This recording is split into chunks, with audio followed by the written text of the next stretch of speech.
Hello, everybody. Welcome to the GMAT Club application walkthrough series. My name is Karan. I am a GMAT Club moderator. Uh, this is part of the entire application walkthrough series that we will continue to have over the next 6 weeks. Uh, Today, we are covering the Berkeley Haas MBA application. We have Greg with us.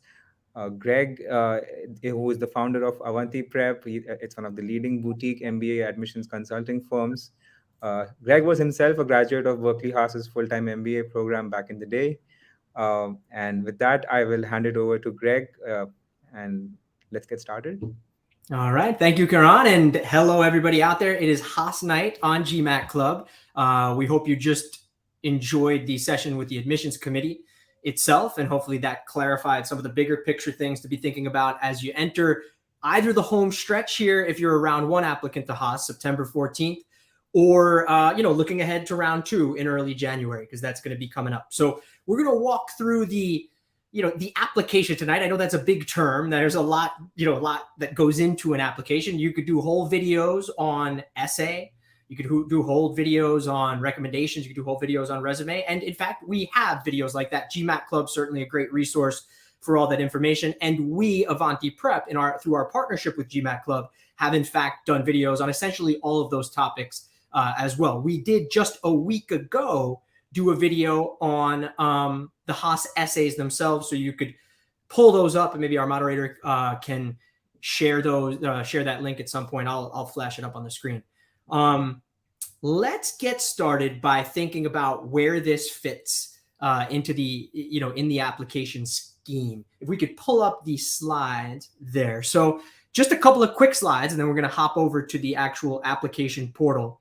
And an introduction, too, by the way. Karan was kind enough to make one. I'll elaborate a little bit. My name is Greg Guglielmo. I'm the founder of Avanti Prep. We are, as Karan kindly mentioned, one of the leading boutique MBA admissions firms out there. We work very closely with clients across all elements of the MBA application process. We also work with applicants on a lot of MBA adjacent degrees as well. Masters in finance, masters in management, masters in financial economics, and other graduate programs as well. You can visit avantiprep.com to learn more. And you could kind of actually see on the page here, a slide I like to start with for pretty much any video we do is just to kind of acclimate ourselves with where does this fit in the application scheme. So this runs top to bottom. You kind of start at the top, work your way down. There are different ways to configure this. I always say it's not to scale, right? Essays are probably you could highlight that and stretch it out across the page, because you just got to get your resume right once, and you're usually going to have two pretty similar recommendations. But essays, you're going to have 2 or 3, or in Haas cases 4, and that really can multiply. Application entries, the application itself is what I've highlighted here toward the bottom of the page, because that's the topic at hand today. Now, I put it down here because I think from a logical flow perspective, a lot of people do kind of tackle these application forms toward the end of the process after they've done that planning at the top of the page, after they've tackled these big pillars in the middle: school research and engagement, essay brainstorming and reviews, resume recommendations. But, it is something probably worth, despite where it is on the page, it is probably something worth opening, starting, looking at, scrolling through early in the process. Not only does it get your name in their system, and you'll start getting, on their newsletter with whatever school you're applying to, you'll get an information flow, videos they're doing, blog posts, essay tips, you name it.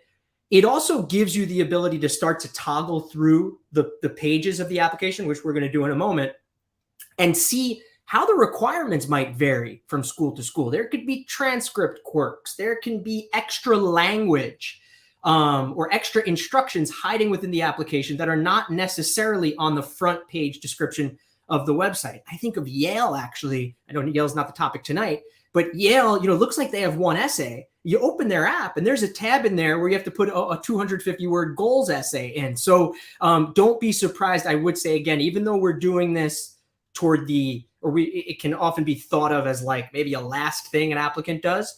Don't rush through it. Give it some thought, and we'll talk about what that means tonight.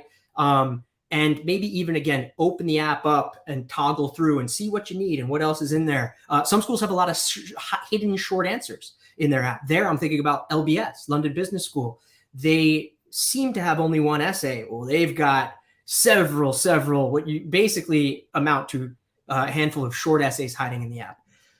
This does also mirror what we work on with applicants. It's pretty much, again, anything from start to finish, even, a year or two before you apply, all the way through application entries and short answer reviews, waitlist support, interview prep, scholarship negotiations. And then once people are enrolled, a lot of our clients reach back out for cover letter support, recruiting support, resume support.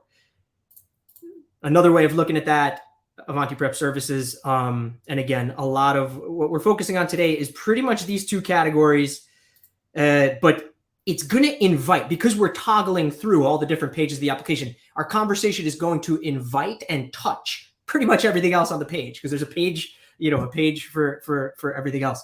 We do have on our team, very important to note, I myself am a Haas full-time MBA graduate, 2015. I was a student member of admissions while I was there, but Avanti Prep was pleased to have on board now Morgan Bernstein, the former head of full-time MBA admissions at Berkeley Haas. Morgan joined me for the Haas essay video last week. Again, we'll get that link up for you, along the way here tonight.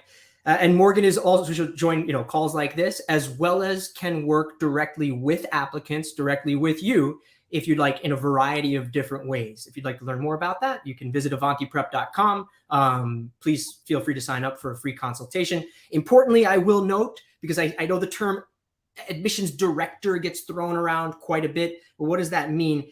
Admissions director, the term director, that really just means you'll see that on different websites and stuff. So-and-so was a director of admissions here, a director of admissions there. The term director really just means somebody worked in admissions in some capacity. They might have started as an assistant director. That's like the junior most role, and then maybe become an associate director. Morgan was the executive director. She was the head of admissions. So I highlight that, to kind of underscore her depth of experience, and also the uniqueness of her experience, and the uniqueness of the perspective she can bring to bear. She didn't just spend, a year as a junior level director of admissions at Haas. She was on the team for almost a decade, and she was head of the whole thing for 4 years. And again, she's now available through Avanti Prep to help you. And we hope to connect and help however we can. Let's go to the application.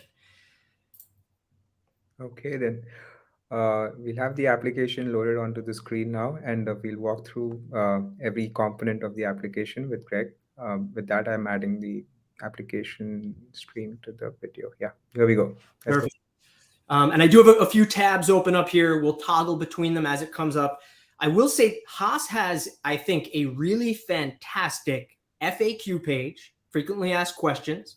And they have a really great, this application instructions page, do's and don'ts on here. So, I don't want to suck the wind out of our own little presentation tonight, but a lot of your questions could probably be answered if you just read through. I think they've done a fantastic job putting themselves in the seat of the applicant and thinking through the different, what if this, what if that, what if I studied abroad? Should I include this transcript or that transcript? If I worked a few jobs, should I list it once or list it multiple times? And we'll walk through all of that. But I just, the FAQs are always there, and the application instructions are always there as a point of reference. Haas. I think what I'd also just like to add from GMAT's Club side, as well, is that if any of you have any questions, feel free to pop them into the comment section. We will be pausing for Q&A, and we will make sure that your question is answered. And with that, I think let's get started. Great. All right. Okay, couple of macro comments here, just to reiterate what was brought up in the AdCom session before this. It's August 31st right now. The round one Haas deadline, you can see it on the page there, is September 14th. about 2 weeks away, basically. So, look, if you're just getting started into this and just dipping your toe into the water, you're almost certainly a round 2 applicant. I think if you are planning on applying in round 1, you should really be in the home stretch now of things. If you're like just drafting, just scratching the surface with S, doesn't mean it's not doable, but you really should. You heard it in the session before, and you will hear it at any kind of information session for any school. If you're deciding between round 1 and round 2, you should apply when your application is going to be strongest. And I think a lot of folks out there sometimes underappreciate the level of depth and thought that should go not only into essays, but the level of quality that should go into your resume. The level of thought and specificity that should go into recommendations. We heard a comment in the previous session about how a lot of recommendations, like almost surprising sometimes, how generic and flat recommendations are. We work with applicants pretty extensively on recommender selection, recommendation strategy, even recommendation feedback. Just, don't rush through things. Don't, skip ahead. Don't fast forward yourself through the process too much. Take a breath, apply when your application is going to be strongest. Other macro things to think about here from a Haas process perspective. This, again, just to mirror something brought up at the previous conversation. Haas at Haas and many schools, different schools will have slight variations on this.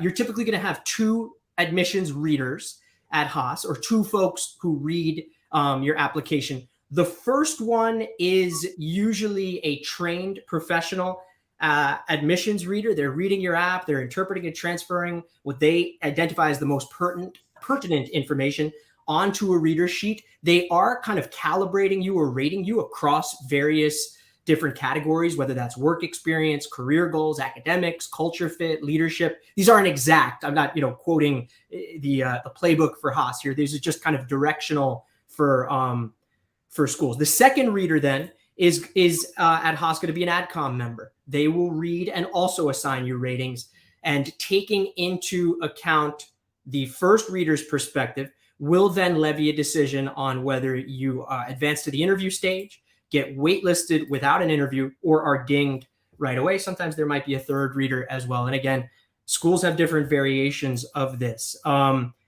Admissions readers for Haas are typically reading by country of undergraduate education if you are an international applicant.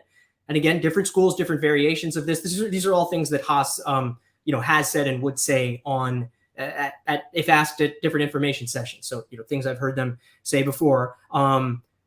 If you're an international applicant, admissions readers are designated by your country of your undergraduate education. So they are familiar with, even experts in the academic norms, the universities, the GPA structure, et cetera, for your home country or where you went to undergrad.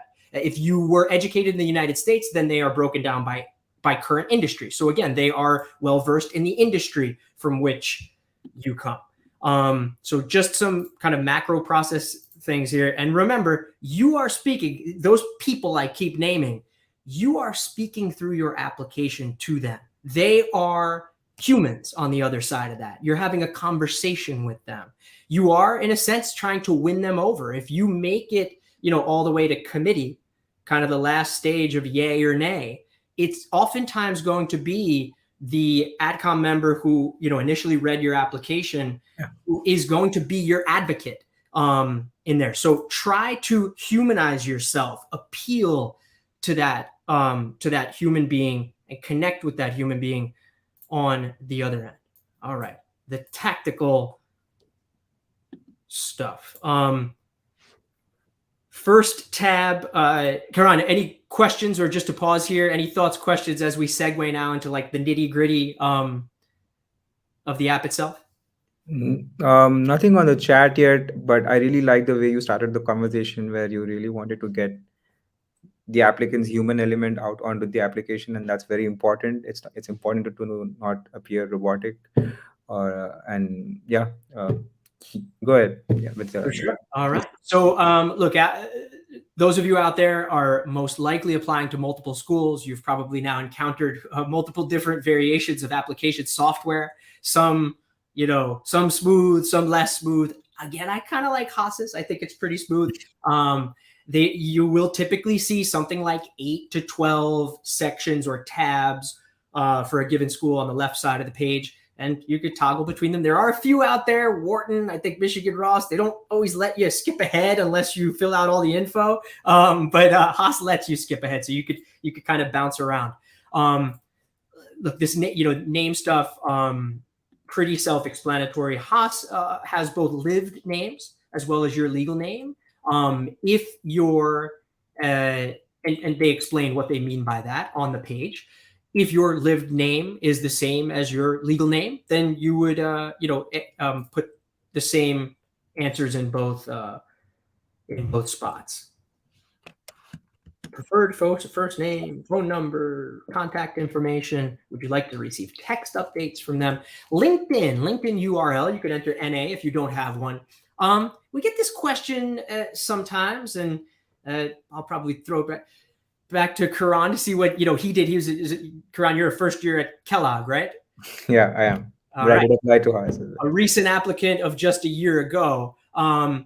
What steps, if any, did you take to update your LinkedIn profile? Did you spend a lot of time thinking about that, or did you just say, hey, if it's consistent with what I'm putting in the application, the jobs, the dates, the titles are the same, maybe a couple of bullets, I feel fine with it? And that's exactly what I did, Greg. I think I just wanted to keep it sane, right? Just wanted to have my LinkedIn profile in line with my resume, because I felt that what I would put in my resume would be way more important, I guess. And with LinkedIn, it was just about maintaining consistency with my resume. Yeah. And I concur with that, definitely. I think, it comes up, but look, you're just throwing a link in here. It's validation of who you are. It's consistency. Make sure that the companies, all the self-explanatory stuff, I think, but I guess bears repeating. Companies, job titles, dates, consistent with your resume, and of course, true to real life, accurate. Some people might, put some bullets if you've crafted your resume, and maybe you've got a nice, clear first bullet for each job or role that you've had. Maybe you could dump that into LinkedIn. But it's, LinkedIn profiles are not an evaluative measure. It's your resume, and your work experience tab is going to show your experience. The only way I guess they'd become evaluative if somebody all of a sudden it didn't match. That would be bad. But I think that's enough on LinkedIn. And what's interesting is Haas makes this field a mandatory requirement, right? It's like there's a red colored star there, so I guess it's required to be entered. It is, but you can put the old NA in there if you don't have one. So I don't. Okay. They're cognizant of hey, not everyone in every industry is going to have a LinkedIn profile. That I think should say too. That feels fine to me. Like if you're from a, I don't know, it could be a certain part of the world, maybe where LinkedIn isn't used, or maybe in some cases military applicants might not have. I think if you feel inclined and you have a moment, maybe build one. And nothing too crazy, just kind of get your jobs up there. But I think don't feel like you're at some disadvantage. They are okay with the NA. All right. Other contact information. That is not a real birth date of an applicant, of course. Languages, a little bit for Haas, what does proficiently mean? That's a little bit of a judgment call. Other schools out there, you will actually see, list the language and then assign yourself a rating out of 5 or something. That's a little bit more numeric and allows for a little bit greater nuance in this. I think you'd have to use your judgment regarding what is the line for proficiency in putting down a potential other language here. But you could, I think use your judgment on that, or ask around a little bit. There's not like a perfect answer to what proficiently needs, but just worth noting there. Country of birth, city of birth. Do you expect to be a California resident by the beginning of the term to which you applied? A little bit of a unique question for for Haas. You might see a similar question perhaps for Michigan and some of the other public universities out there. This is really, I think, more for record keeping and data purposes. It does raise the note, though, that Haas as a public school, if you can go the tuition for in-state residents of California at Berkeley Haas is slightly lower than it is for out-of-state residents. It's not a huge figure. I think if you look at the undergraduate scale, undergraduate tuition for the University of California, Berkeley, it's pretty drastic. And that's the case with a lot of U.S. state universities. They're much more affordable if you live in state. They can be more expensive if you're out of state. That difference, it's still there at the MBA level, but it collapses a little bit. I think last I checked, it was just like a few $1,000s. This is really asking, are you going to be a resident by the time you apply? If you live out of state or internationally, the answer to that is almost always going to be no. But what you can do, and many people do at Haas, is you could be out of state for your first year. Maybe double check that this policy is still in place. It was when I was there. You could be out of state your first year. And then if you update your voting records, update your driver's license, take all of the kind of legal and formal steps to become a California resident, then you actually can be an in-state resident for your second year at Haas and pay the in-state tuition and save a few $1,000s. So Greg, as an applicant, the question I would have is, does the answer to this question impact my admissions chances at all? No impact. No impact. I think it's, record keeping purposes. I should add that, Morgan, who I mentioned, former head of admissions at Berkeley Haas, now working with Avanti Prep, available for engagements, whether for Haas or other schools. She joined me for the essay presentation last week. Unfortunately, she had a conflict tonight, but she and I went through all of this as well. So I have recent validation on a lot of these facts. I think that's a great question. This is more record keeping, data collection. But I think great question and a reasonable concern on the part of an applicant. Hey, is this going to impact me? So I think, the answer is no there. Citizenship, ethnic, racial identity. Haas has a second personal data page as well. All right. Into some of the more, it's a personal data, but it's getting a little less, personal, like name, address, and stuff like that. Indicate your academic interests. I think you want to be thoughtful about this answer, but you don't need to overthink it. You can and should pull up Haas's different, here's a tab, areas of emphasis. Haas offers 13 areas of emphasis for students who want to direct their studies in pursuit of specific career goals. Most schools have a version of this, while many schools issue quote unquote general management degrees. Students can orient their programming, orient their electives around certain of these topics. Some schools do it a little more formally than others, where you might declare an actual concentration. In other cases, you're not really formally declaring anything. You're just building, around one of these. And for applicant purposes, I said, be thoughtful. Well, look, you're going to be articulating your goals elsewhere in the application. In the essay, in one of the essays in particular, basically it's so many words. It's basically like, what are your goals and why MBA? So make sure this is consistent with that. You can select multiple, but I would be, don't laundry list. You can definitely select multiple, and most people probably do operate at some intersection or nexus of like 2 or 3 of these. But don't laundry list. Don't list half of them or 3/4 of them. That might look a little weird. For applicants who attended a community college in California, please identify which college. This is also a very Haas-specific question. I think primarily for record-keeping purposes, again, for data collection purposes, but kind of interestingly in the spirit of Haas. The University of California is a, kind of like a beacon, was designed originally, and I think very much remains, a beacon of social mobility, a beacon of educational mobility. If you go to the University of California website, you will see that this is for undergrads, but 26% of UC Berkeley undergraduates are first generation college students, over a quarter. 21%, look at that figure, are transfer students. The University of California has, I think, a fantastic mechanism in place through which people who went to perhaps a community college in California for a couple of years can then transfer into university. 1 in 5 are transfer students. I think that's a pretty interesting and impressive number. And I think that's maybe some of the thought behind or connection behind this question. Now, if you did go there, that's part of your resume. That's part of your education tab. That's part of your story. These steps you've taken on your forward journey and this kind of upward climb that you've had. So think about, yes, it's just a drop down. And for most people, it's not going to be applicable. But think about those things. Maybe you didn't go to community college in California. Maybe you went to community college somewhere else, or you started off, I don't know, in a one university and then transferred to another, or one direction and then transferred to another. Think about how these things connect in your story, and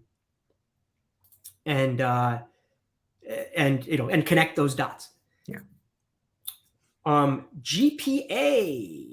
All right. So this is something, Haas, I remember they had this back when I applied. I was filling out my application in 2012. Oh boy, wow. I'm getting old. But some schools will have a version of this, though Haas, I think, has kept it pretty much along the way. They're basically saying here, using the scale below, calculate your GPA for all courses taken after the final term of your second year of undergraduate study. So if you were in a university for 4 clean years, 4 years, no kind of spillage into another, you'd be calculating your 3rd and 4th year GPA. If you went, I don't know, for another 3 semesters, you would, if you did 3.5 years, you'd be doing the final 3 semesters. So they use that language intentionally after the final term of your second year. You do have to perform a self-calculation here. This is typically not going to be calculated for you on your transcript. They've given you the scale for the GPA calculation.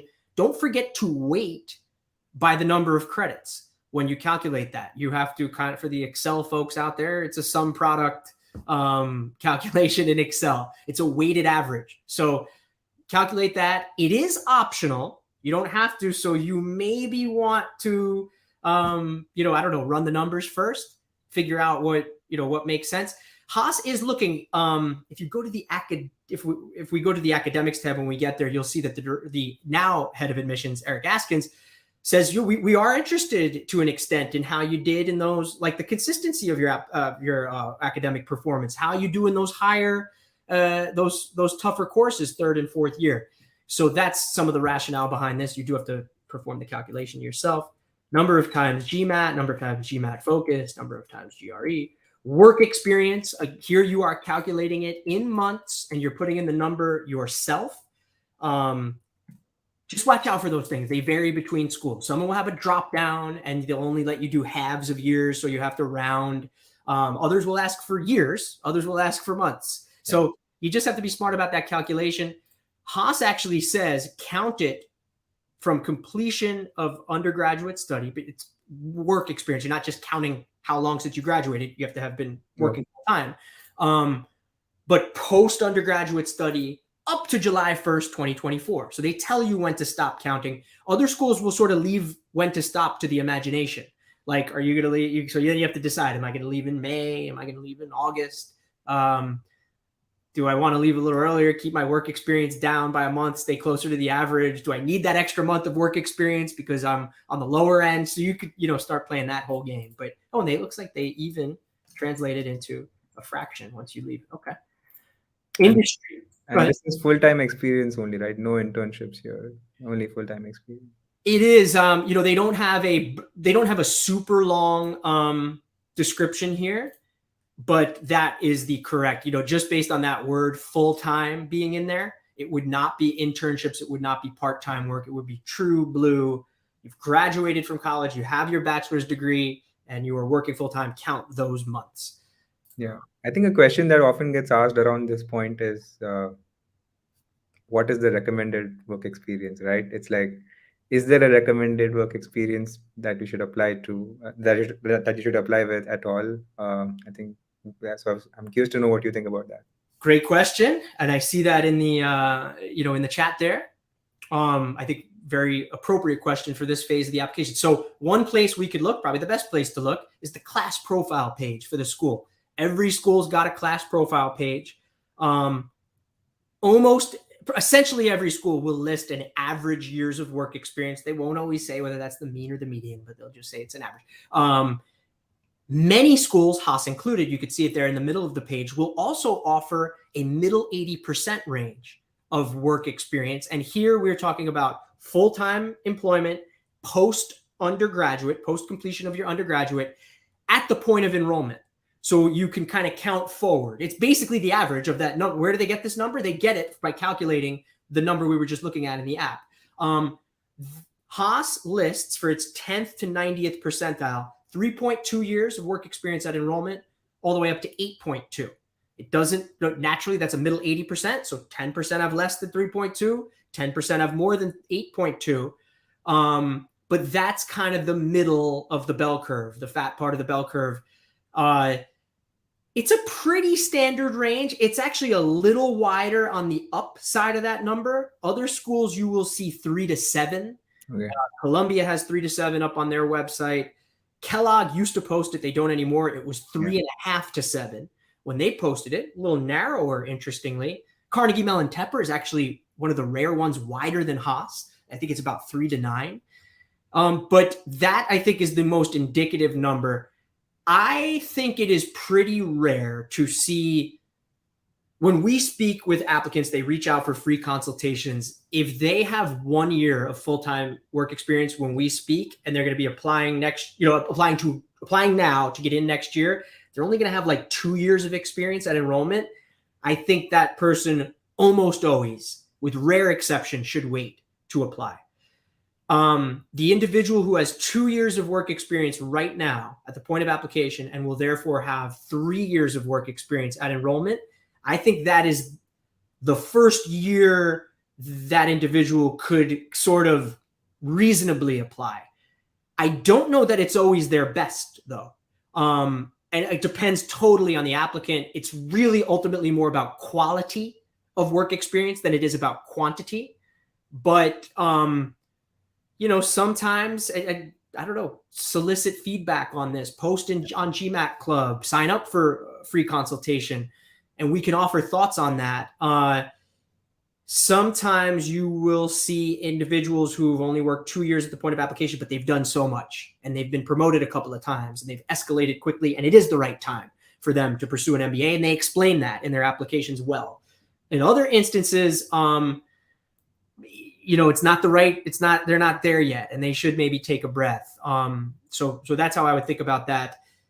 You will even see some nuances too in, like, if you are applying from a really crowded and competitive applicant pool or country, does a little extra seasoning help? There's a great GMAT Club study about the performance. They look at over 5,000 applicants from India. It's a few years old now, but it's a great study on GMAT Club, looking at over 5,000 applicants from India and their performance across the top 20 U.S. programs and the next 30, like 21 to 50 ranked programs.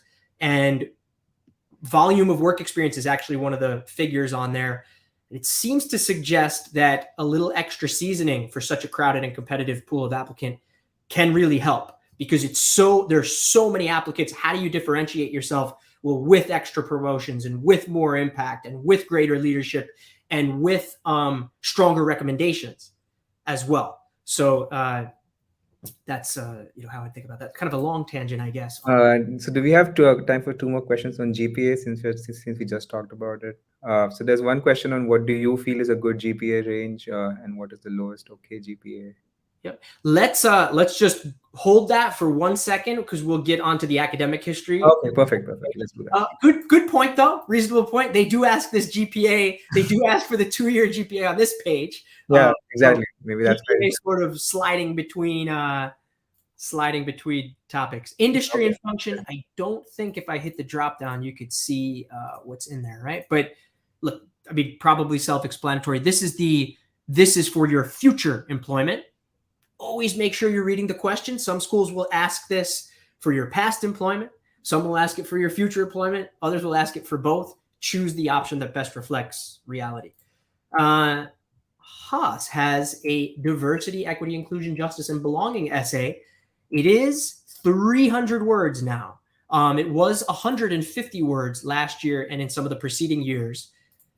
This is an essay that we dove into in detail on our Haas essay video with GMAT Club, myself and Morgan Bernstein, the former head of admissions for Berkeley Haas, just 8 days ago.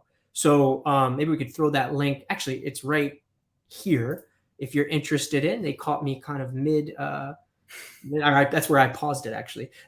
So feel free to take a look at that. I think in the best interest of time here, let's cover the other topics, and folks can take a look. We really go into detail. You get both my experience, my perspective as an admissions consultant for going on a decade now, and Morgan's perspective from being the head of admissions and being part of the team. A couple of these essay questions I think were actually her creation, not necessarily that one, but refer you over to that video for more on essays. Sponsorship, partners, children, previous applicants. I think in the interest of time and covering the important topics here, let's make sure that let's cover the stuff that invites more questions or thought. Other programs to which you apply. We get a lot of questions about this. I'm on record, and I will say it here. I think schools should remove this question from applications because I think it is rarely answered accurately. I think applicants are worried and stressed, understandably, and they strategize about it. I think the truth is schools don't necessarily scrutinize this too much. I think applicants, again, understandably, probably overthink it, but they're curious where else you've applied. I think that the straightforward thing to do is put in where else you've applied. Things to watch out for on corner cases, like either end of the curve. Like, it can look a little bit weird if somebody applied to 12 schools or something. Does that look scattered, especially in the context of the rest of your application? If it looks like you have only a superficial understanding of Haas, and Haas has a lot of essay. I mean, there are a lot of different areas where your connection and fit and understanding of Haas should come across. If that looks superficial, and you're like, oh, I applied to 12 schools here, that's a little bit weird. Conversely, if you're only applying to Haas, put that there. I would even go so far as to say, if you are only applying to Haas, that probably belongs in your optional essay as well, to convey that to schools. But don't just say I'm only applying to Haas if it is in the optional essay. You don't have to write a whole book about it. It's just an optional essay, like a few sentences. Say I'm only applying to Haas. Here's why. Here are the 3 specific reasons why. Haas does not have a separate, why Haas essay. You don't want to just laundry list, that's not intended to laundry list resources. I think also if you're saying why I'm only applying to Haas, there are also probably practical, logistical, geographic considerations. Maybe it's a family situation. Maybe it's a health situation. Maybe it's a partner situation or a partner's job. But that, I think, is something to think about there. Karan, any questions? I think the one question that I had is, why does Haas ask this? And I mean, why do you think Haas asked this question? And yeah. So I mentioned, holding, unfortunately, Morgan had a conflict tonight, but she and I did do kind of a mock session on this where we went through these, and I wanted to make sure I had an accurate read on the full admissions perspective on it. And her comment was primarily data, record keeping and data, which I think we know behind the scenes, unfortunately, is probably flawed data for all these schools, because people are overthinking what they select here. So, that's I think the official word on it. Though she did go on to say some of the things that I just echoed, which is, might we take a closer look at it if somebody feels really scattered or superficial in their understanding of Haas? Might we take a look also if somebody only selected Haas, I'm only applying to one? Well, then maybe we think about that optional essay or a few optional comments like that. I think as you go through this application, think to yourself, is there anything in here that is going to either like raise an eyebrow or make the person reading it wonder? That is like, to an extent, your repository of things that could potentially go in an optional essay. We'll look at that in a second. Haas really just wants bullet points in there. You don't want to fill that up, overfill that for any school. They're really just clarifying measures. But like if there's something peculiar, hey, I'm only applying to Haas. Let me explain why. Because the person, the human on the other end is going to be reading my application wondering about that. Affiliations, other interest identities or affiliations that aren't listed. How you heard about us. This is an interesting question at the bottom, and different schools ask it in different ways. Some actually don't even ask it. And I would say this we have a whole other video. You could go to avantiprep.com, go to the blog and videos page, and you'll see videos about different topics. We have a video about, which we did with GMAT Club, I think in June of this year, about school research and engagement. And not just how to do it, but how do you take the insights that you glean from those conversations to enhance the specificity of your applications, your understanding of the school. So have you had significant interaction with a current student or alum? Here's your chance to mention that.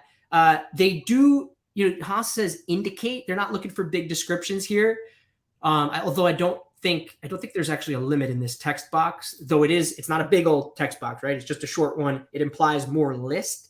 But you could be a little bit thoughtful and strategic here about how you list who you spoke with. You should be, by the way, before you even speak with them, thoughtful about who you connect with.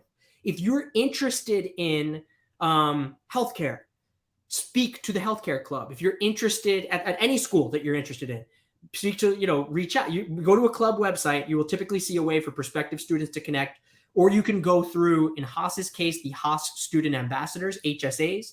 They're the student members of admissions, the student arm of admissions. I served as one myself. Other schools will have different terms for them. Columbia has the Hermes Society. Different schools will have different names for their ambassadors that you could connect with. But connect with people who fit with your career interests, your goals, maybe your personal background, affinity groups, etc. And then when you list them here, you could be a little bit thoughtful. I wouldn't write a book here, but you could put the name, maybe the graduation year. And if, let's say, I'm interested in healthcare, I want to make sure they know I was thoughtful about who I spoke with. I might put, VP Vermont Health or something, wherever that person works now. Let's say you also spoke with a current student, I guess that would be a second year now. Oops, make sure you spelled stuff correctly.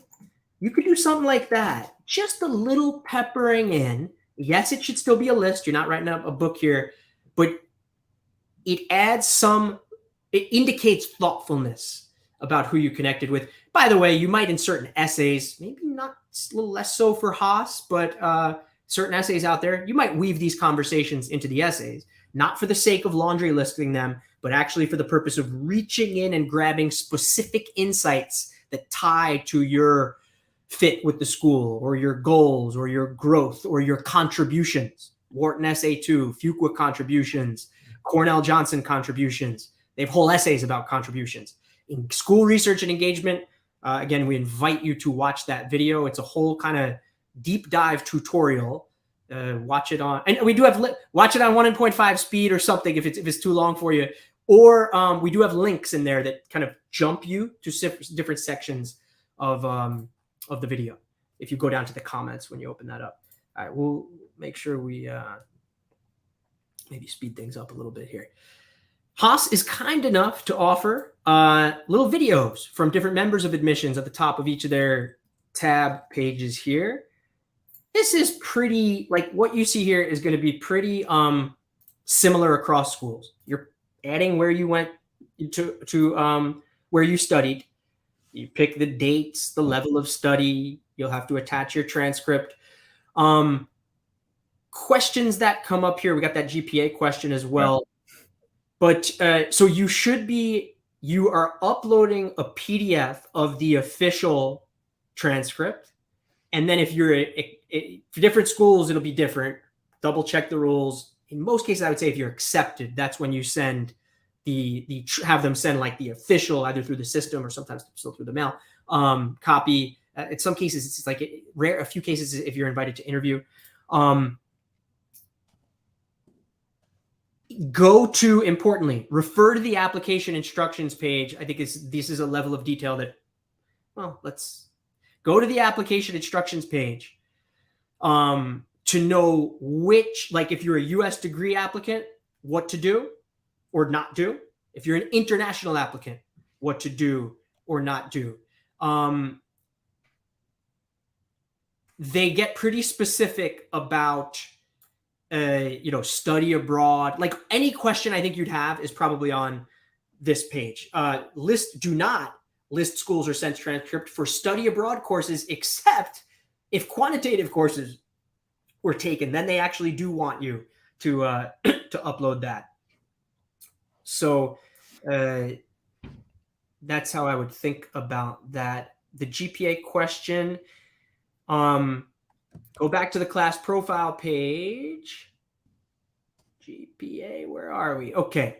It's exact same data as we saw for work experience. There's an average listed. It's 3.64. This is on the US 4. This is typically for schools. Typically for MBA programs, they're going to list on this page the people who went to undergrad in the US. That's what goes into these GPA calculations. So you could see what they are. You could see the middle 80% range. It is pretty elevated for Haas, 3.4 to 3.92. If you're below that, you just have to think about what else do I need to do? How else can I showcase my academic qualifications through high GMAT or GRE scores? Should you think about, through your work or certain bullets on your resume? Not that your resume should be exclusively focused on like analytical and intellectual endeavors. It should also show collaboration, leadership, partnership, change, innovation, like tons of other themes as well.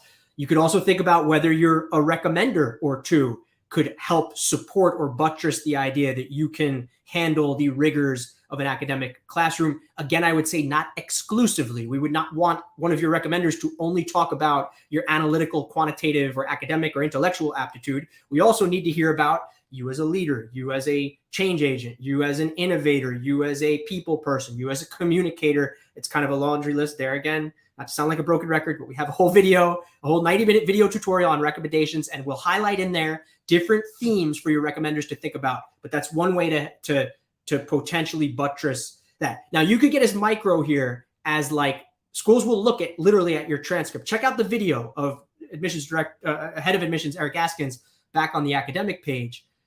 He talks about this. They like what else they'll look at and how they'll kind of size things up. And don't panic if you're below, but you will want to think about, like, are there certain classes that you, I don't know, flunked out of, or an F, certainly a D. These are things you probably want to think about explaining. And if you have the benefit of time, you can't always explain them away either, unfortunately. Like, you could do everything you can in your power and through other vehicles, but you can't. Sometimes it's just there, or the number is what it is. They will take your major, your institution in mind. They will take your major in mind. I think universities know, MBA programs know that a 3 whatever in a double major math and econ is probably harder than, I was a government major, so I'll pick on myself. Political science major is probably harder to get the high GPA or a certain GPA in one degree versus another. Also pay attention to, there are certain universities out there, sometimes abroad or sometimes even within the United States, where you might have been in an engineering department at a really tough engineering school, where in that department, they actually have a fixed curve that says that in that department, the average is a 2.7. So you had a 3.1. maybe that's below Haas's class profile, middle 80% range. You should provide that context if it is true, and or if you can validate it. You should, in the optional essay, explain, my department at my undergraduate university had a fixed curve of, probably even better if you could prove that somehow, if it's like in the back of the transcript. I've seen it forwarded. I've seen things like that forwarded or attached, so contextualize, look for things like that and contextualize. Haas also, again, will look at, the trajectory of your performance. So sometimes GPA does have to be kind of explained or contextualized a little bit. And unfortunately, you can clarify, you can try to address and buttress and mitigate. You can't always, there are certain cases where, I don't know, certain grades or certain GPAs, you can't always really explain them away. Other questions before we move ahead here to the test scores page? Oh, are you muted? Yes, I was muted. So we had a question about how to go about this in case you do not have a GPA in a 4-point scale, but in a 10-point scale. Great question. And I apologize for skipping over that. That is something that Haas does a great job of explaining, again, on that application instructions page. They do not want you. It will say on that instructions page, this will generally be true for every school, they do not want you to self-calculate or self-convert. Whatever the number is, whatever that cumulative GPA is on the official transcript, that's what you should plug in on here. So if we filled out a bunch of these, there we go. There's GPA.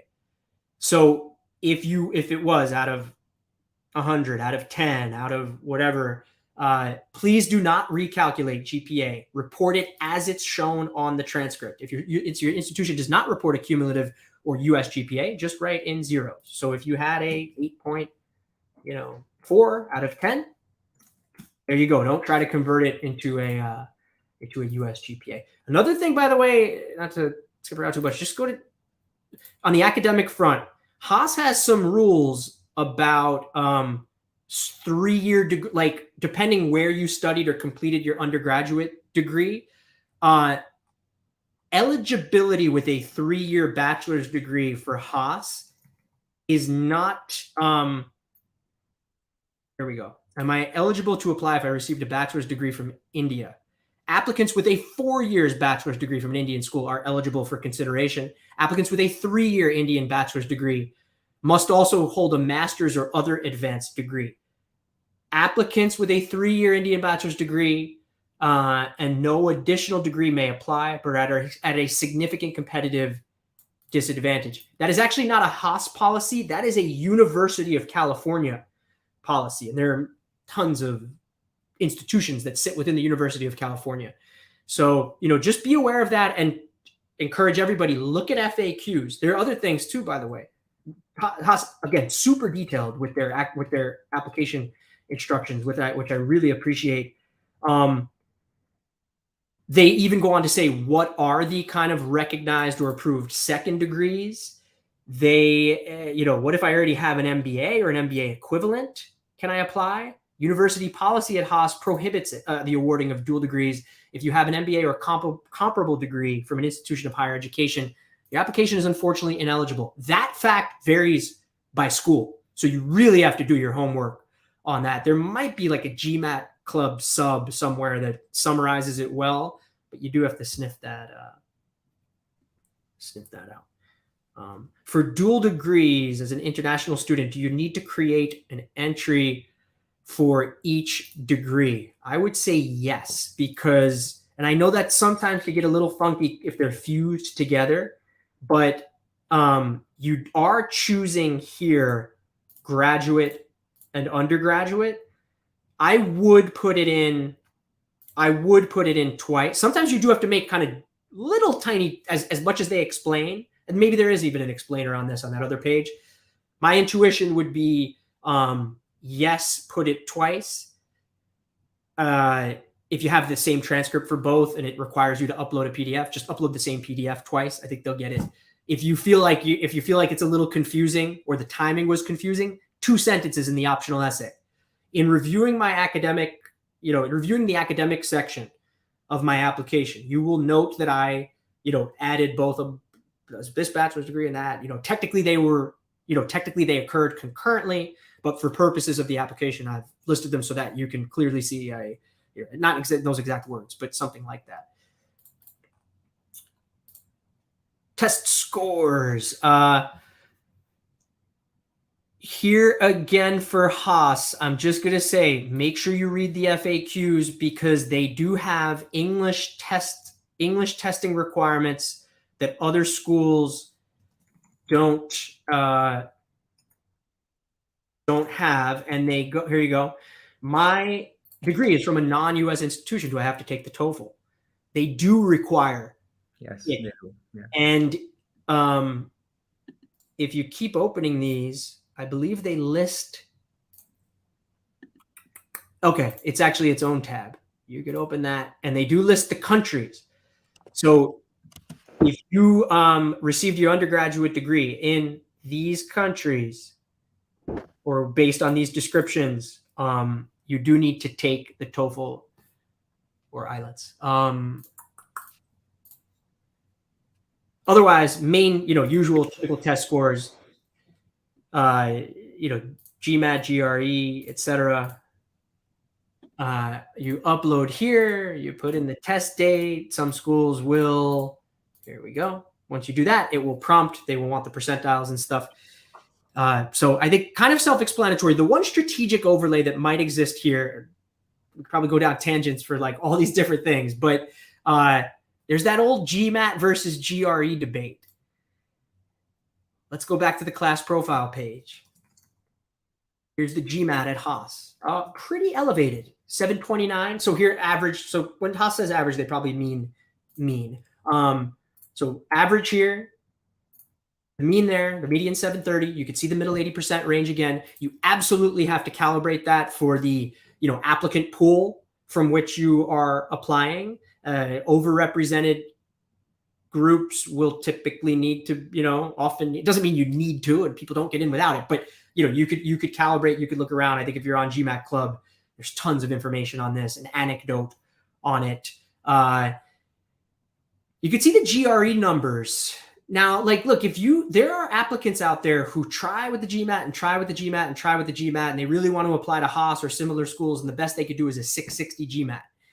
That's probably not going to cut it. Doesn't mean there's not anyone at Haas with a 660. 10% of people have below a 700. But that can be a hurdle. I'm using this example of 660. Well, I have seen and even counseled individuals in that situation to say, well, wait a second, I can't break through on the GMAT for the schools that I'm trying for. Let me take a pause here. I'll apply next year instead, or I'll apply next round. I'm going to attack the GRE. And a lot of times those applicants, this kind of funny anomaly that exists between, you could even call it an arbitrage, that exists between schools.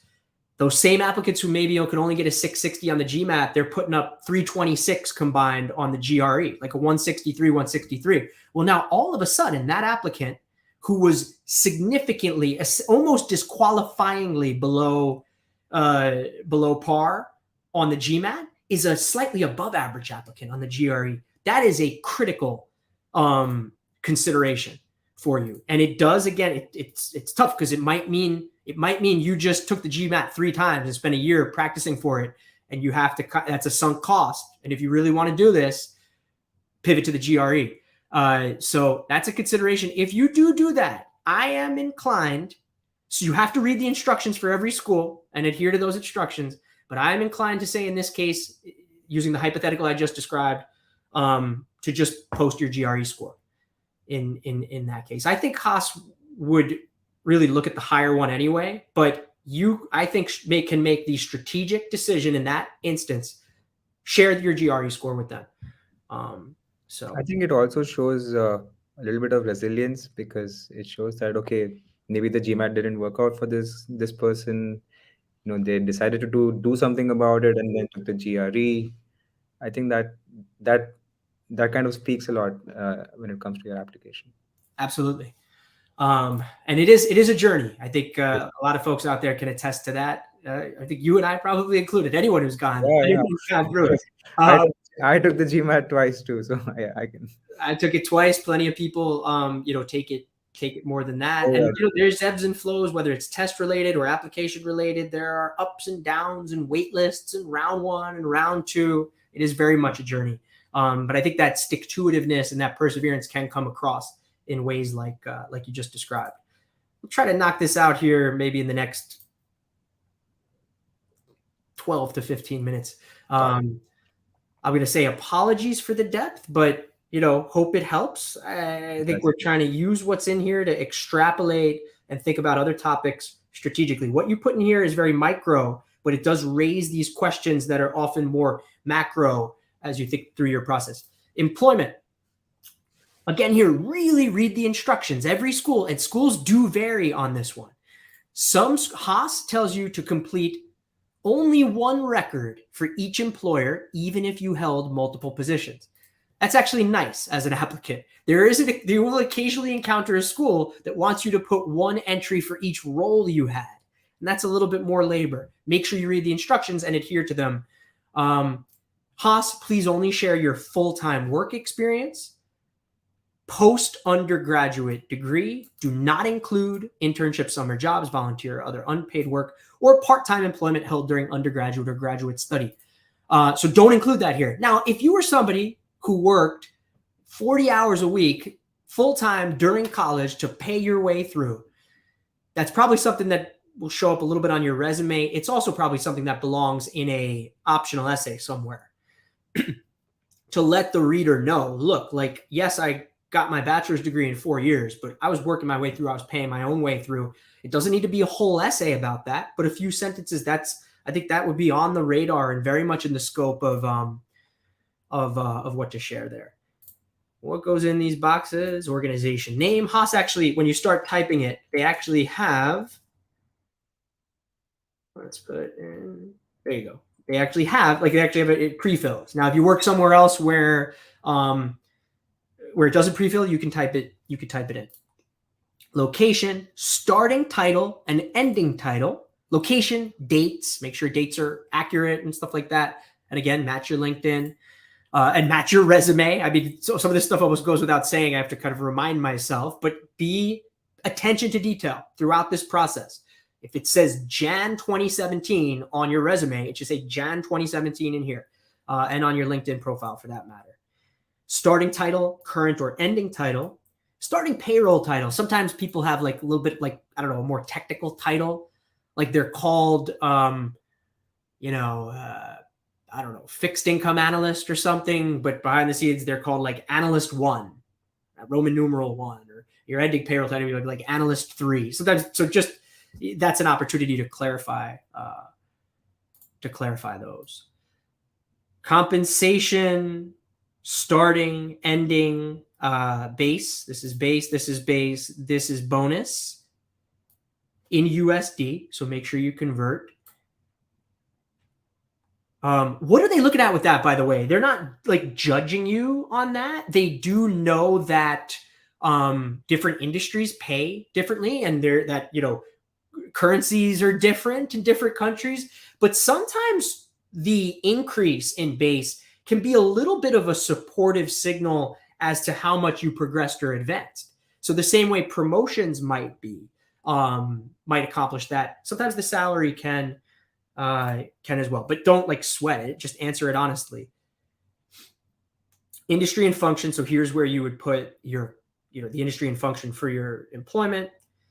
Direct and indirect reports, they provide the definition. I think for indirect reports, and this is more from Morgan herself, really more for data collection purposes.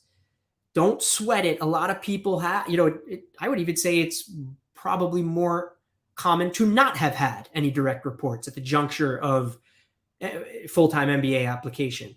Maybe sometimes you had some indirect reports though, or although here they define indirect reports as someone who technically reports to your direct report. So almost 2 layers down. Sometimes though you could think about like dotted line. Maybe you had some dotted line reports or on certain projects or client cases, you had some reports. There, I think we have to read between the lines and be strategic about it. If that was the case, I might be inclined to say, let's note one of those numbers here and then just clarify it in the optional. I know I keep saying optional, like you shouldn't have a ton in there, but where appropriate. Other things strategically too, like as we talk about titles and reports and stuff, these are the official listings. When you think about your resume and you think about your career, think also of your advancement and how that comes across like on your resume and in your story. There are some people out there who might not have had an official promotion. Maybe they switch jobs before they keep getting promoted. Now they should seize opportunities, resume, recommendations, maybe even again, that 2 or 3 sentences in an optional essay. You know, although I haven't been officially promoted, maybe you work in an industry where people don't hold the same title for 5 years or something. So you need to look behind that and share that, how your impact, your leadership, your responsibilities have augmented and expanded over time. So there are other ways. I know we're kind of in like just the black and white of this box here, but those are very important strategic and like macro considerations as well. How many employees at your organization? Company description. So Haas does not put these boxes.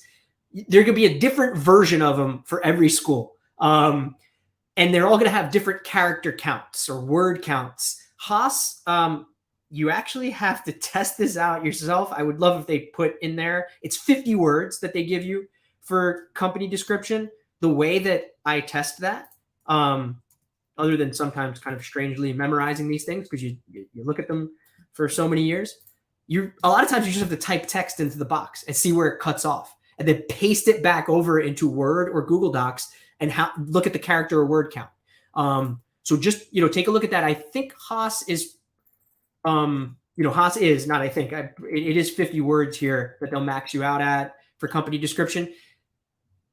Thoughts here, like not to overthink this, but if you work at a company where it's very obvious what that company does, Goldman Sachs or something, do you really need to spend 50 words saying what Goldman Sachs does?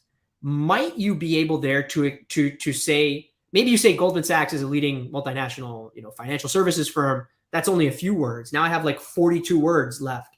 Say what your division does. Yeah. Take advantage of the space. I usually keep the words clarity and value hanging over my head as I think about how can I be clear and clarify things while also providing value as I go through. Company URL. It is required. If it's maybe like a small family business or something, you probably have to go NA there, or just say, family business does not mean see what you can clarify. Responsibilities and accomplishments. Haas does not have a cap on this box. Doesn't mean you should write forever. I sometimes wonder why schools have these if you also are submitting a resume. There are schools out there that don't make you like kind of repeat this information. But here again, clarity and value. Well, if I'm showing them stuff on my resume, how can I either adapt that here in another kind of clean and clear way? Or are there things maybe missing from my resume? Pay attention to the words they use too. Responsibilities and accomplishments. Do you put 2 sentences or a couple of bullets worth of responsibilities in here? Making sure somebody who never met you before can kind of instantly understand what you do at your job. I actually think that the first bullet for your job on your resume should accomplish that as well. But responsibilities here, and then should you have an accomplishments node as well. Reasons for leaving. I don't know if I tested the length of this one. I think it's uncapped. A lot of other schools will allow you like 50 words for that as well. It's probably bringing back memories for Karan. Reasons for leaving. It's uncapped. Thoughtful. It is uncapped for us. Yeah. So be thoughtful about this. Don't be negative. You weren't like my boss was a curmudgeon. Like, no. We want to be thoughtful, positive, constructive. Why? Think about the why. The human on the other end is going to be thinking about why did that person move from job A to job B? Clarify that and also think about value. Was there also some growth, additional growth you were seeking? What were you running toward? Not what were you running from, I think would be a thought to keep in mind here. upload your resume. Gosh, I mean, they say here, upload a one-page resume in standard business format. A second page may be used if you have extensive business or research experience. I think more than one page is very rare and almost odd. If you're applying to a full-time MBA program, even in a lot of cases, we work with a good number of executive MBA applicants. Even those, I think, should really be on one page. The modern human attention span is, as we all know, not like it's limited. So you're going to really blow somebody away with more than one page. So one page, make sure you get acclimated with what a, leading US MBA resume format looks like. We do see a lot of applicants, I guess understandably, but, let's kind of dive into it, using very different formats. It's not to say that like a format is necessarily going to, dictate things, but you do want to kind of hit the target here. They are evaluating you through the lens of, among other things, your potential employability and recruitability. So this is a front page to you. We spend a lot of time and thought on resume. I could do and have done whole video sessions on that as well. Karan, any without going too much into detail of resume, anything we could hit here? Anything else we could touch on here? I think I think the way I look at the resume is that your resume should be very action oriented. The points that you put in under your experience, should be very action oriented. For example, I did this, but so what? What happened? What was the impact? Right? What difference did you make? I think that's what matters more in your resume, and I think that's something that people need to keep in mind when they. Absolutely, I think that's a fantastic point, and I think that when we think about resume bullets, I mean, the level, I think for a top tier resume, the amount of thought and wrestling, everything from resume formatting, we call it resume landscaping. Like it's going to vary a little bit. Different people have worked at different number of institutions, different number of jobs. What's the most efficient and effective way to landscape that at the outset? And then for your actual content bullets, most importantly, as Karan mentioned, actions, impact. Sometimes we see initial resume drafts where people are only talking about their responsibilities.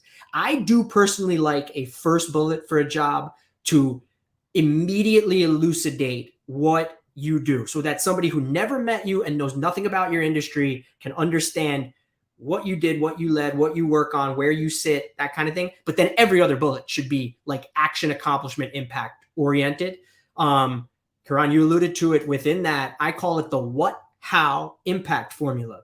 What did you do? How did you do it? What was the impact? Some people even go so far, and it really kind of mirrors the what, how, impact formula, to say each bullet should be a mini version of situation, task, action, result, or situation, obstacle, action, result. So there's different conventions for that, but really, really wrestle with those.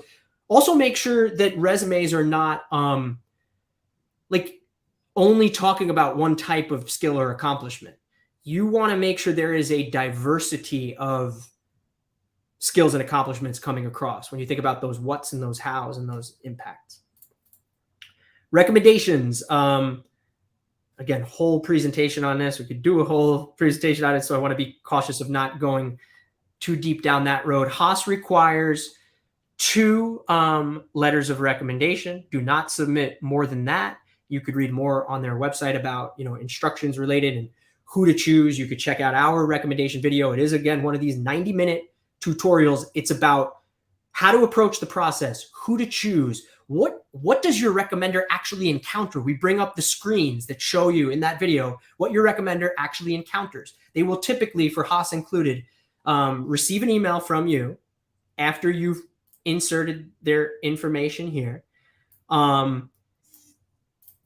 They will go into the portal. They'll have to rank you or rate you across, I believe it's about 12 metrics for Haas. And it's usually similar for that, though not every school asks them to rank. Columbia, it's just the written recommendation. Tuck, it's just the written recommendation. Most schools, there is a ranking or rating system as well. smart selection of recommenders. If you check out that video, we'll talk about making sure that the person is actually like enthused to endorse you and willing to spend real time on this, and is equipped with really specific anecdotes to support anything they claim. Just like I mentioned about the resume a moment ago, make sure that what they're talking about is not unidimensional either. We want to hear about different nodes or strengths or themes of you, and we need a specific concrete example to support or illustrate each of those strengths or themes that they name. Even those examples can get a little bit of a star approach. What did you do? How did you do it? What was the impact? Functionally, pretty self-explanatory here. They're almost always going to be submitted electronically these days. Put in their info. Relationship, what was that? You know, former direct supervisor, former indirect supervisor, former current supervisor. Most schools will ideally want your current supervisor, but are very understanding if you can't. Again, check out our recommendation video if you want, to delve deeper into that. They will ask you down here, do you waive your access to this report? Pretty much everyone waives it. I don't think it would really like change an outcome, but it might look weird if like raise an eyebrow. Their email, make sure you put their professional email. I know that's not always possible. Once in a while they can't. Maybe they retired or something. In that case, explain in the optional essay, or have them take steps to, really like maybe in the bottom of their recommendation they say like, I've retired, so that I'm using this email. Here I am on LinkedIn. Here's my phone number. Like other ways to authenticate and validate. But if in most cases, people's recommenders have like employment email addresses, you should absolutely use their professional email address here. They even say that others will be subject to additional review. There are even some schools now that say we will not accept from certain of these.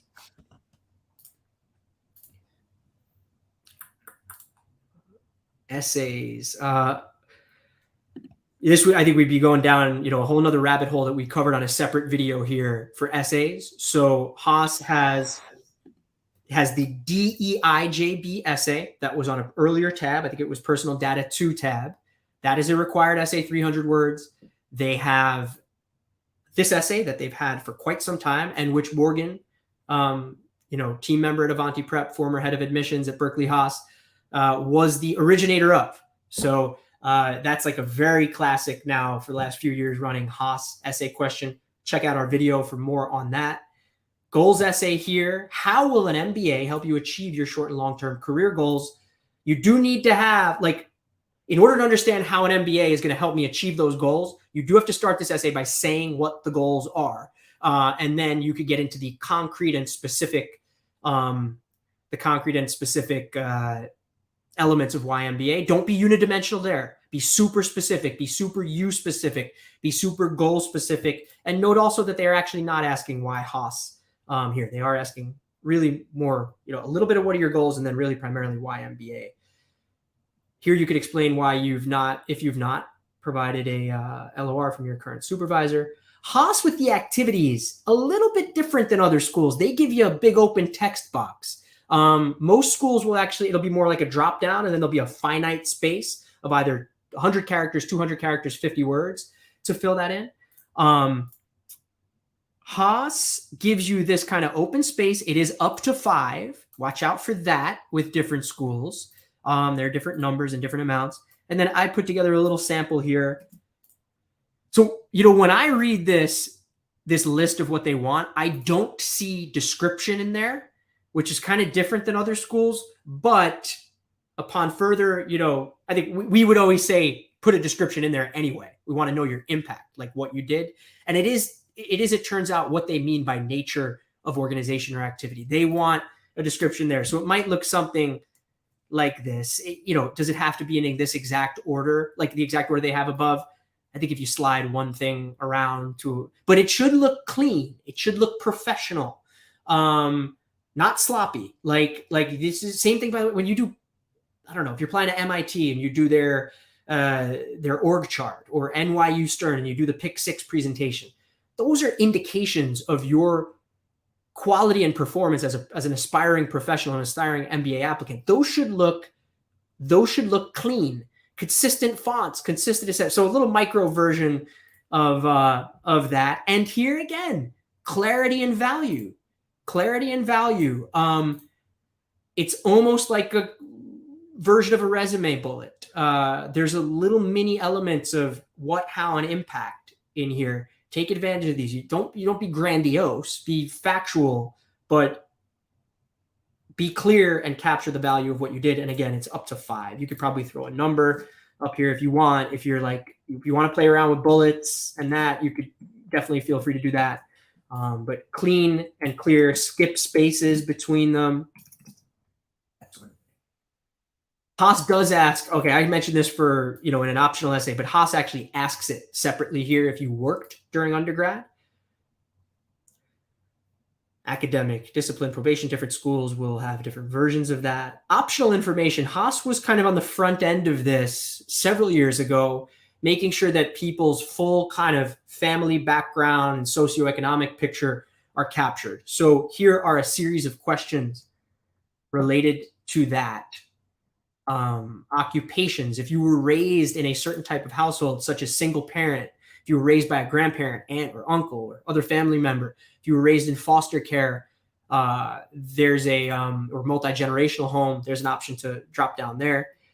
You could see what the others are if English was not the primary language spoken, if you've ever had to provide financial or supervisory support for family members, and then you get a chance to elaborate on that. You get up to 300 words there. For some people, it's going to be, maybe more literal, short. But if this really shaped you, if this really shaped your worldview, if it had an effect on you, feel free to share that. Dig into that. You're sharing a slice of you here, and there's an opportunity to do that. And then Haas has this more traditional optional information page box. They do not put a word count here. Other schools you'll encounter, it'll be 250 words, 500 words. Doesn't mean you need to fill the whole box. Haas even says here, you are encouraged to use bullets. So some people here will have nothing. It is truly, truly optional. And it is not an invitation to write about, I wanted to also tell you about my interest in this. This is for purely clarifying elements. And they even give you examples here. Employment gaps, academic aberrations, additional coursework, and then some of the other things we might have, if any of those like weird, maybe there was a timing thing I think somebody asked about with their bachelor's and master's degree, any of those kind of clarifying elements, but you can bullet them. You could absolutely bullet them. Sometimes we'll even, title them a little bit. Academic performance, and then you fill that in. Degree timing, and then you fill that in. And this will be different for every, might have employment gap. Clarity and value here as well, though. Explain, be clear, but also take the opportunity to control the message. Be honest, but control the message. Clarity and value, just like anywhere else. We do have one question about experience. So Sar has a question. Do most people say which team and target company? My goal is Bain's ESG org helping reduce emissions, but is it too focused? Should I say I'm interested in social impact consulting at a company at Bain? Yeah, great question. And, in the interest of time here, we'll look to wrap up probably in the next 5 minutes or so. And we're really kind of, I think, coming to the end anyway. Yeah. So that question pertains to this. How will an MBA help you achieve your short and long-term career goals? Again, Haas, last year they had a little short answer that said, what are your short and what are your long-term goals? Now it's kind of baked into this essay. I am a proponent of specificity. Absolutely. But I would think of it almost more maybe as like a such as or a like. You don't need to like box yourself in or make it sound like you're only interested in that one company's version of that team. But you could cite examples of said teams that might exist at 2 or 3 such companies. So I think I do like the idea of like really specific about, short-term goals, and make sure the reader has a very clear picture of where you hope to land and what you're going to be recruiting for. You don't have to go so far as to like box yourself into one single team or company, but I think that level of specificity, say a team such as like my ideal landing spot would be in consulting. By the way, you're typically going to start as a generalist for 2 years before you transition into either a functional or industry team. You might want to capture that nuance. We see a lot of applicants who want to go into consulting, which is very popular, of course. And they just say, I want to go into consulting. Well, that's not specific enough. Do take us in to some of the depth of like and specificity of teams you hope to land on and why you're interested in that. Think too. I know sometimes these say short and long. I think it's okay to share the trajectory. Short and long sometimes creates this semi-artificial barbell. Your trajectory, your short, your medium, your long, I think is very much okay. So that's how I think about that. Okay, thanks. We have any last questions coming up? I'll just breeze through these last pages. Video essay. Haas introduced this year. It's a 2-minute video essay about the 4 defining principles. Again, refer to our Haas essay video for more on that. We cover it in depth there. Make sure you familiarize yourself with the 4 defining principles and with the culture, community, and resources of any school to which you apply. Haas, like many schools, offers application fee waivers. You could go to that page and see if you qualify or fit any of the designations. Scholarships, Haas, this again, common for different schools, but like different schools have different versions of it. They list their scholarship policy and explanation here. Some of these, if you click on them, will require an additional essay. Others, you just need to say, yes, please, review me for it. And there are the deadlines there. So maybe a little bit non-intuitive. You can see the scholarship submission deadlines are actually later than the application deadlines. I believe you'll still have access to, you'll still be able to click into those afterward. If for some reason you can't figure out where to go, of course you could contact the admissions team. But the application is what's due by September 14th, 11:59 p.m. Pacific. Scholarship stuff, you can see the deadlines up on the page there. Signature, review, and you're on your way. Hiran, any last thoughts or questions, or any from the crowd? I think we have covered almost everything from the crowd. There was just one, I think, question which says, can you list a 6-month program post-undergrad under education? 6-month program post-undergrad under education. What kind of program I would need to know? Is it a degree granting program? Is it a less formal program? I think you could, reflect on what type of program that was, take a look at the application instructions, and there likely will be some language in there that says, degree granting or not, and you'll know whether it is. If it's more like additional coursework, then that's something that will go in like an optional essay.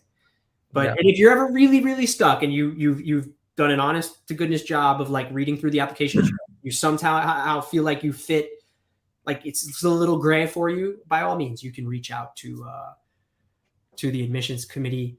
One thing we didn't cover, translations and stuff, if recommendations or transcripts are not in English typically, and this will vary a little bit by school, but it's up on Haas's FAQs and instructions. You will typically need those officially translated, and for and you'll have to upload both the original and the translated copy. So I'm sure there are other things we missed, but we covered a whole lot in minutes here. I know those are long videos, and people probably, look the other way when they see 90 minutes up on that YouTube thing. But we will typically put links down in the bottom so you could skip ahead to certain parts of this. We do want this to be hopefully an evergreen tutorial out there. For Haas. I know some things change year to year. We do invite you, of course, to visit avantiprep.com. You can sign up for a free consultation. You can learn more about us. We do run deals from time to time. Some of those ones you see up on the screen, we're going to be extending to September 15th.